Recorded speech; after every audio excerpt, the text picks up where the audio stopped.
In every neighborhood, there are rules meant to keep order. Rules about where you can park, how tall your grass can grow, and what color you can paint your fence.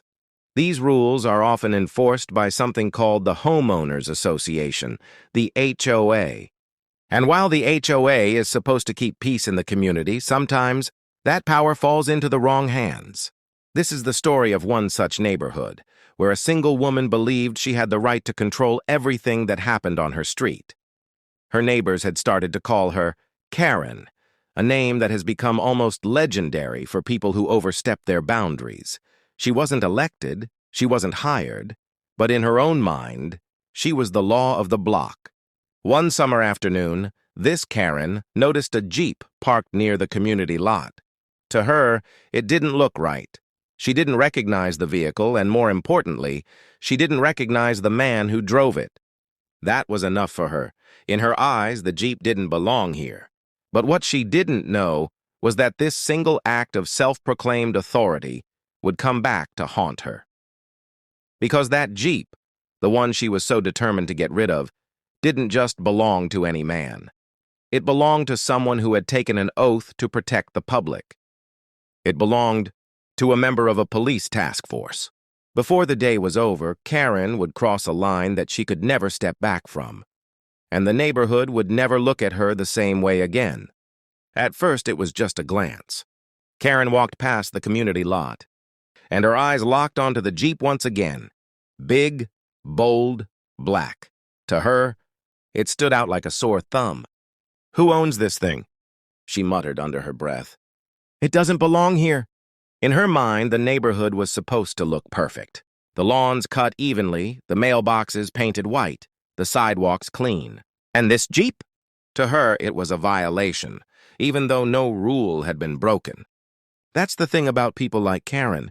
They don't always need a reason. Their reason is the power they believe they hold.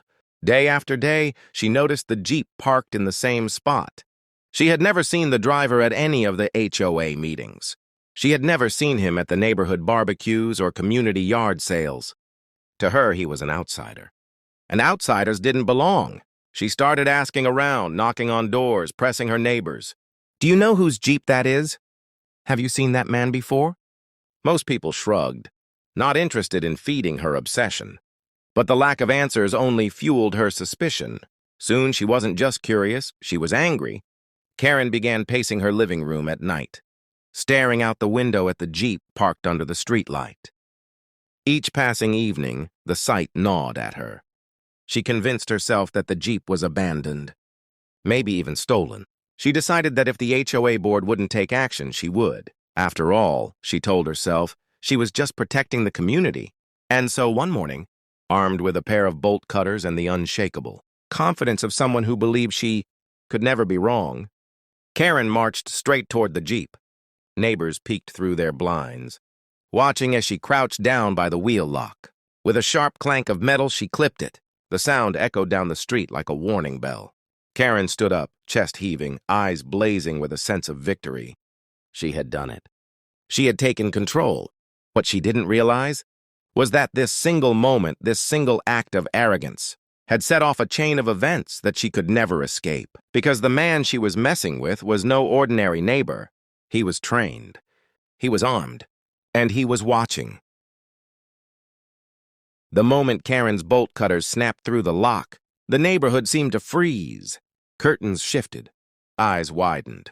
A few neighbors even pulled out their phones, recording the spectacle from behind the safety of their windows. But Karen? She felt unstoppable. "This is what happens when you park illegally," she declared, even though the Jeep had broken no rules at all. She tossed the broken lock to the ground and smirked, as if she had just solved a crime. What she didn't know was that she had just committed one. Minutes later, heavy footsteps echoed from the other end of the street. The Jeep's owner had returned. Tall, broad-shouldered, calm, but with the kind of presence that made people instinctively step aside. He carried himself differently than most, disciplined, deliberate. This wasn't just a man coming home. This was a man trained to handle danger. He approached the Jeep slowly, noticing the shattered lock on the pavement. His eyes narrowed. He looked around, and that's when he saw her. Karen stood proudly, arms folded, waiting for his outrage. "You're welcome," she said smugly. "I just saved this community from your abandoned vehicle." The man didn't raise his voice. He didn't lose his composure. Instead, he pulled out a small badge from his pocket and held it up. The gold emblem glinted in the sunlight. It read, "Police Task Force." Karen's face drained of color. The smirk vanished. The neighbors watching through their blinds gasped. A few even whispered to each other, "She messed with the wrong guy." The officer's voice was calm, but sharp enough to cut through the silence. "Ma'am, you just destroyed police property. This vehicle is part of an ongoing task force operation." Karen stumbled over her words. "I didn't know. I thought I was trying to—" But excuses couldn't erase the sound of that bolt cutter snapping through steel. For the first time, Karen realized she wasn't the enforcer here. She wasn't the authority. She wasn't the law. She was the criminal. And now every pair of eyes in the neighborhood was fixed on her, not with respect, but with judgment. The air was heavy with silence. Neighbors held their breath, their phones still recording, waiting to see what would happen next. Karen's confidence had evaporated. The bold woman who marched across the street with bolt cutters now stood frozen, her hands trembling. The officer took one slow step closer. His eyes never left hers. "Do you understand what you've just done?" he asked, his tone low and steady. Karen swallowed hard. I thought the car was abandoned. I was only trying to keep the neighborhood safe." "Safe?" His voice hardened. "You trespassed. You destroyed government property, and you endangered an active operation." The weight of his words struck like thunder. Karen's knees buckled slightly. Her gaze darted around the street, searching for support. But the neighbors who once feared her now looked at her with disdain. One by one, blinds closed, doors shut. Nobody was on her side anymore. For years, she had ruled the block with intimidation. But in this single moment, the mask had fallen. She was not the protector. She was the problem. The officer clipped the damaged lock off the ground and placed it in a bag. He didn't need to shout, didn't need to threaten. His calm authority was louder than any words Karen could muster. "You'll be hearing from us," he said firmly. Before stepping into his Jeep, the engine roared to life. Within seconds, the vehicle rolled away, leaving Karen standing in the street. Broken lock, broken pride, and a reputation that would never recover. The lesson was clear. When arrogance blinds us, when we assume power that isn't ours, we don't just risk embarrassment.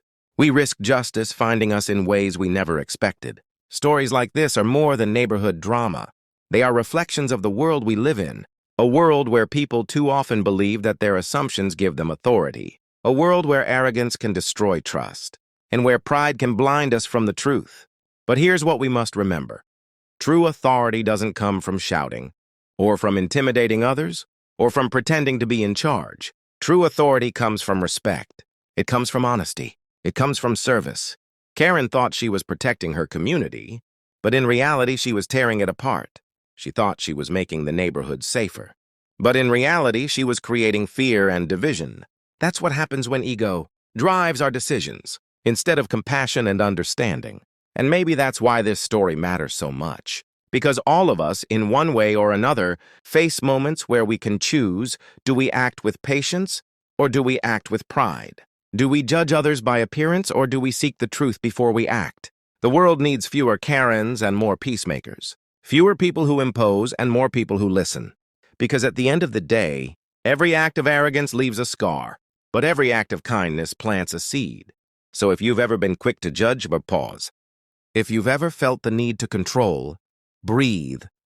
And if you've ever thought your assumptions made you right, and remember this story. Remember Karen. Don't repeat her mistake. And if this story resonated with you, if it opened your eyes or made you think differently, then don't just move on. Take action. Share this video so others can learn the same lesson. Subscribe to our channel for more powerful stories that reveal the truth behind everyday conflicts. And leave a comment below. What do you think should have happened to Karen? Your voice matters. Your story matters. And together, by listening, sharing, and learning, we can create communities built not on arrogance, but on respect. Because respect isn't just a rule. It's the foundation of every community worth living.